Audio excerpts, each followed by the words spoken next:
Growing up in our house, it was clear who held the spotlight: Nathan, my older brother by 5 years. He was the golden boy, literally and figuratively.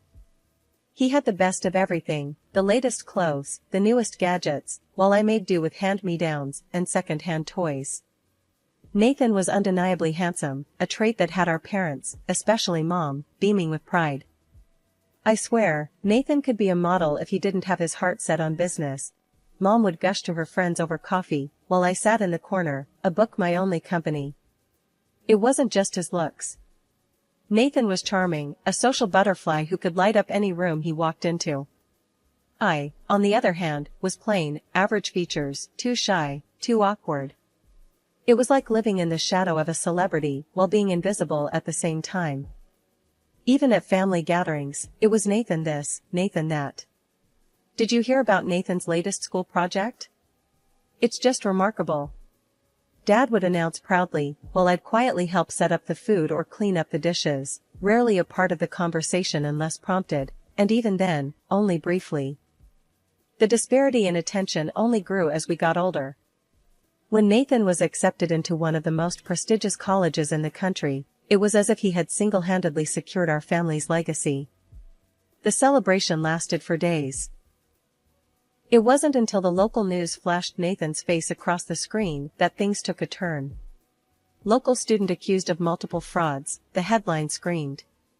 He had been charming his way into wealthy women's lives, only to scam them out of their savings. The room was silent as the news anchor detailed Nathan's exploits. Dad turned off the TV, his hands shaking. Mom sat down, her face pale. "How could this happen?" she whispered, more to herself than to anyone else. I don't understand," Dad muttered. "We gave him everything." I stood in the corner, watching the unraveling. It was the first time I'd seen them doubt their golden boy. The next day, we gathered in the living room, a family meeting that felt more like a crisis summit. Nathan, of course, wasn't there, he was in custody. "Claire," Dad started, his voice heavy. "Your mother and we've been thinking." Mom nodded, taking over with a tremble in her voice. "We were so focused on your brother, we didn't see. We're so sorry."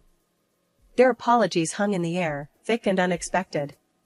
I sat, unsure of how to respond. I'd spent years in Nathan's shadow, never quite resenting him, but never feeling enough either. "We want to make it right," Dad said. "We've decided to use some of our savings for your college, Claire. It's your turn now." I was taken aback.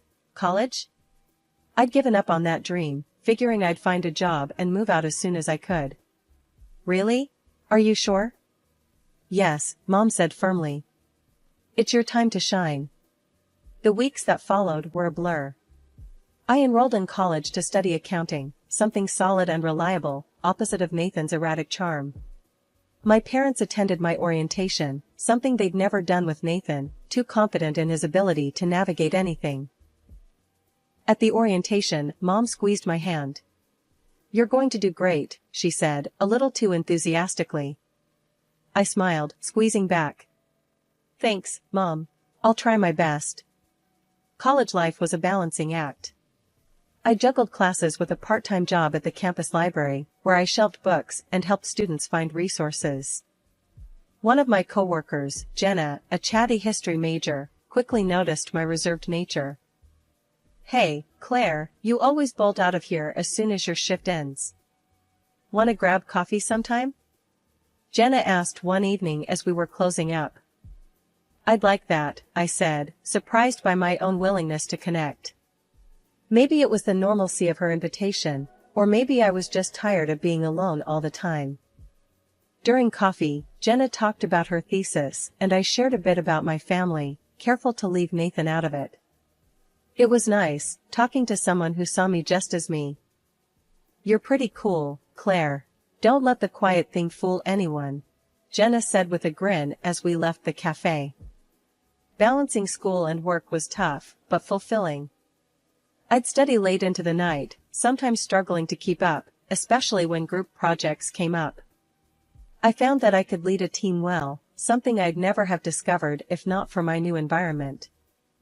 Alright, team, let's divide up the work based on what parts of the project we're strongest at, I suggested during one group meeting, feeling a bit like a conductor trying to lead an orchestra. You seem to know what you're doing, Claire. I'm glad you're our group leader. One of my classmates, Mark, commented. His words boosted my confidence more than he could know. Each day was a learning curve, filled with small victories and setbacks. I learned not just about accounting, but about who I was beyond my family's expectations, or lack thereof. I learned that I was competent, that I could make friends and influence people, and that I was more than just the quiet girl from a troubled family. As the semesters passed, I continued to excel academically, and eventually, graduation day arrived. Walking across that stage to receive my diploma, I felt a surge of pride. I had done it, on my own terms, without the overshadowing success of my brother. After graduation, I landed a job at a private accounting firm. It was everything I had hoped for, challenging, engaging, and it offered me a sense of independence I had craved for so long. I moved into a small rented apartment, not far from work, and began the adult part of my life with enthusiasm. Every paycheck was a step toward my goal, saving enough for a down payment on my own place. The evening had settled into a quiet routine when my phone rang, slicing through the silence of my small apartment. I glanced at the screen, Mom's name lit up. My heart sank a little, calls this late were unusual. Mom? What's up? It's late, I said, trying to keep my voice light, but the tremor in hers cut straight through me. Claire, it's your dad, he had a heart attack. He's gone, Claire. He's gone. She stuttered out between sobs, each word heavy and suffocating. I felt the phone slip slightly as my grip loosened in shock. What? How, Mom, are you okay? Where are you? My questions tumbled out, frantic and overlapping. I'm at home. The paramedics, they just left. They couldn't do anything, she cried. I could hear the shattering pain in her voice, the kind that echoes and reverberates through your own soul. When I arrived, the house was eerily silent, the kind of silence that screams in your ears. Mom was sitting in the living room, a crumpled tissue in hand, her eyes lost and red. I rushed to her, kneeling in front of her, taking her hands in mine. Mom, I'm so sorry, I whispered, my own voice breaking as the reality set in. She just nodded, pulling me into a tight hug. He was fine this morning, Claire. We were planning to visit the market this weekend, she murmured into my shoulder, her voice muffled by grief. The days that followed were a whirlwind of funeral arrangements and relatives pouring in to offer their condolences. Did you get a hold of Nathan? I asked one afternoon as we sifted through old photographs of Dad to display at the service. Yes, I did, Mom replied, her voice flat, her hands pausing over a picture of Dad holding a much younger Nathan on his shoulders. He said he was too busy to deal with nonsense. He asked about the inheritance first thing. When I told him everything was in my name, he just hung up. The funeral was a quiet affair. Dad's old friends, our extended family, and neighbors came to pay their respects. The absence of my brother was noted, his empty chair a stark reminder of his chosen detachment. After everyone had left and we were alone again, Mom took to sitting by the window, staring out with a vacant gaze. I tried to engage her, to bring her back from the edge of her grief, but the light in her had dimmed. Mom, you're not alone. I'm here, I reassured her one evening, my hand squeezing hers. She turned to me, her eyes wet with unshed tears. I know, honey. And I'm so grateful for you. I wish things were different. After the funeral, life settled into a new kind of normal. Mom was quieter these days, her smiles fewer and more strained. I tried to fill our home with light, cooking her favorite meals, talking about my day at work, anything to lift her spirits. But often, I caught her staring out the window, lost in her thoughts, the joy that once lit up her eyes, dimmed by sorrow. One evening, as I was clearing up after dinner, I noticed Mom was on the phone in the other room, her voice barely above a whisper. Curiosity piqued, I paused, the clatter of dishes ceasing. No, Nathan, I can't keep doing this. Yes, I know, but... Her voice trailed off into the quiet hum of the living room. She never mentioned she was in touch with Nathan, and alarm bells rang in my head. When she came back into the kitchen, her face was pale, her hands trembling slightly as she sat down at the table. "Mom, what's going on? Who was that on the phone?" I asked, sitting across from her, my tone more stern than I intended. She sighed, a deep, weary sigh that seemed to carry the weight of the world. "It was Nathan," she admitted, avoiding my gaze. "He's been calling more often, asking for money." "Money?" I repeated, anger starting to bubble inside me. "Why are you giving him money? Especially after he didn't even bother to come to Dad's funeral." Mom wrung her hands, her eyes moist as she looked up at me. I know it's wrong, but he's still my son, Claire. He says he's in trouble, that he needs it to get back on his feet." I stood up, pacing back and forth as I tried to process her words. "Mom, he's using you. You can't let him do this, especially not now. He didn't even care enough to show up when Dad died." She nodded, tears spilling over her cheeks. "I just thought, maybe if I helped him, he'd come around. See what he's missing, see that we still love him."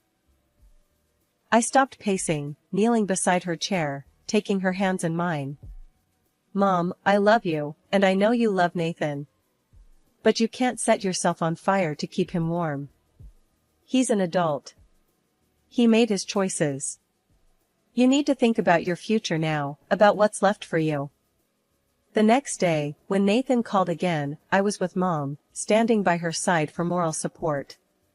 She put him on speaker, and her voice was firmer this time, more resolute. "Nathan, I can't send you money anymore. You need to find another way to sort out whatever mess you're in," she declared, a slight tremor in her voice but her resolve clear. There was a pause, and he scoffed, and I could almost see his sneer, through the phone. "Fine. Don't come crawling back to me when you need something." The line went dead, and the silence that followed was heavy, filled with the weight of severed ties. Mom sighed, a mix of relief and sorrow in her exhale. "Did I do the right thing, Claire?" I squeezed her hand, reassuring her with a nod. "You did, Mom. It's time we both started healing." From that day on, Mom stopped sending money. It was a tough decision, one that left its own scars, but it was necessary. Nathan had made his choice, and we had made ours, to move forward, no longer at the mercy of his demands. It was early morning when I got the call that changed everything again. The sharp ringtone pierced through the silence of my apartment, a harsh reminder that life was still full of unexpected turns. "Claire," Aunt Linda's voice came through the phone, sounding strained and urgent. "You need to come to the hospital right away. It's your mom." Dropping everything, I rushed to the hospital, my heart pounding with fear and my mind racing with worst-case scenarios. The corridors seemed longer than usual, echoing with the sounds of my hurried steps. When I finally reached her room, Aunt Linda was waiting outside, her eyes red-rimmed. "What happened? Is she okay?" I asked, barely able to keep my voice steady. Aunt Linda shook her head, her voice breaking as she spoke. "It was a heart attack, Claire. She didn't make it." The words hit me like a physical blow, and I leaned against the wall for support. My mom, the constant in my life despite everything, was gone. Tears welled up in my eyes, and for a moment, I couldn't speak. "I'm so sorry, Claire." She went peacefully in her sleep, Aunt Linda said, pulling me into a hug. We stood there, holding each other, sharing our grief. After a few moments, we stepped into the room to see her. Mom looked peaceful, as if she were just sleeping. I approached the bedside, taking her cool hand in mine. "Mom, I hope you're at peace now," I whispered, my tears dropping onto the white hospital sheets. "I'm going to miss you so much." Aunt Linda placed a hand on my shoulder, squeezing gently. "She loved you, Claire. She was so proud of the woman you'd become." Leaving the hospital, the task of planning another funeral loomed over me. Mom deserved a beautiful send-off, something dignified and full of love, just like she was. I took it upon myself to organize everything, wanting to ensure it reflected the warmth she always brought into our lives. During the preparations, I called Nathan, feeling it was only right he knew, even if he hadn't been there for her at the end. "Nathan, it's Claire. Mom's passed away. We're organizing the funeral for this Friday," I said, my voice void of the anger I once felt towards him. There was a pause, and then he replied, his voice devoid of any real emotion. "I see. I won't make it. Just handle whatever needs to be done." Life after Mom's funeral felt strangely quiet. The house was filled with echoes of a past that felt both close and distant, a reminder of everything that had transpired. Just as I was beginning to find my rhythm in the silence, it was shattered by an unexpected and unwelcome return. It was a cloudy Thursday afternoon when I heard the sound of a car pulling into the driveway. Peeking through the curtains, my heart sank. There stood Nathan, stepping out of an expensive-looking car, with a woman I assumed was his wife, based on her familiar face from some of the pictures he used to share online. Her appearance was bold, almost too bold, with bright red lipstick and heavy makeup that made her look out of place against the backdrop of our modest family home. They didn't bother with the courtesy of a phone call or even a knock. Nathan marched up to the door, his face still handsome, but etched with the hard lines of a life recklessly lived. He didn't wait for an invitation, pushing the door open and striding in with an air of entitlement. "Claire, long time no see," Nathan said, his voice dripping with a familiarity that we no longer shared. He pushed past me without waiting for an invitation, his wife following closely behind. "What are you doing here, Nathan?" I managed to say, my voice firm, despite the turmoil inside. "We're here to stay, obviously." "Heard you've been living it up in Mom's house all by yourself," Nathan replied, throwing his jacket on the couch as if he owned the place. His wife smirked, scanning the room like she was appraising the property. "Nice place. We'll take good care of it, don't worry." I felt a flash of anger. "This is still Mom's house, and you can't just come back and claim it like nothing happened. You didn't even come to her funeral, Nathan. You have no right to be here." Nathan laughed, a harsh sound that echoed in the empty room. "Oh, come on, Claire. We're family. And as the only son, don't you think I deserve a piece of the pie? Well, we're here now, and we're staying. Get used to it, or get out." I was shaking, my hands balled into fists at my sides. "This is not happening. You will leave. This is my home." Nathan laughed, a cold, harsh sound. "We'll be back with our things in 3 days. Make sure you're gone by then." As they turned and left, the door slamming shut behind them, the finality of the threat hung heavy in the air. I was alone, the echoes of their laughter and threats bouncing off the walls of the home I had come to cherish as my sanctuary. Furious and shaken, I dialed Aunt Linda immediately. She answered on the second ring, her voice a comfort as always. "Aunt Linda, Nathan just showed up. He's trying to kick me out of the house. He said he and his wife are moving in," I managed to say, my voice tight with emotion. "Oh, Claire, that boy has gone too far this time," Aunt Linda replied, her tone hardening with each word. "Don't you worry. I'm going to come over. We'll sort this out together. Nathan needs to be put in his place, and I'm just the one to do it." After we hung up, I paced through the house, each room filled with memories of my parents, of a happier, simpler time. I wasn't going to let Nathan destroy what little peace I had managed to find in the aftermath of our parents' deaths. With Aunt Linda on my side, I felt a flicker of hope. Together, we would face whatever came next. 3 days had never passed so slowly. As the sun rose on the third day, the tension in the air was palpable. Aunt Linda arrived early, carrying not only her purse, but also an air of resolve that was both comforting and intimidating. "Morning, Claire," she greeted me as she stepped into the kitchen, where I was nervously sipping my coffee. "Ready for this?" I nodded, setting my mug down with a clatter. "As ready as I'll ever be, I guess. Thanks for being here, Aunt Linda. Wouldn't be anywhere else," she assured me, her voice firm. Now, let's go over what we'll say when they get here. We didn't have long to wait. Before long, the sound of a car engine broke the quiet morning. Through the window, I saw Nathan and his wife pull into the driveway. My heart started pounding, but Aunt Linda's calm demeanor helped steady me. They didn't bother knocking. Nathan opened the door and strode in as if he owned the place, his wife trailing behind him, her smirk more pronounced than ever. "Claire, get out. We're here to take what's rightfully ours," he barked, his wife nodding in agreement behind him. Aunt Linda stepped forward from where she had been standing just out of sight. "Nathan, you should be ashamed. After all your sister and your late mother have been through, you show up now, making demands?" Nathan sneered. "Save it, Aunt Linda. We know there's no will. Claire, move out. This place is ours now." That's when Aunt Linda, with a calmness that belied the tension in the air, waved an envelope in front of Nathan. "Actually, your mother did leave a will. And I, as her appointed executor, have it right here." Nathan's eyes widened as Aunt Linda held out the envelope. In a swift move, he grabbed it, tearing it to pieces. His wife laughed, a sound that echoed off the walls mockingly.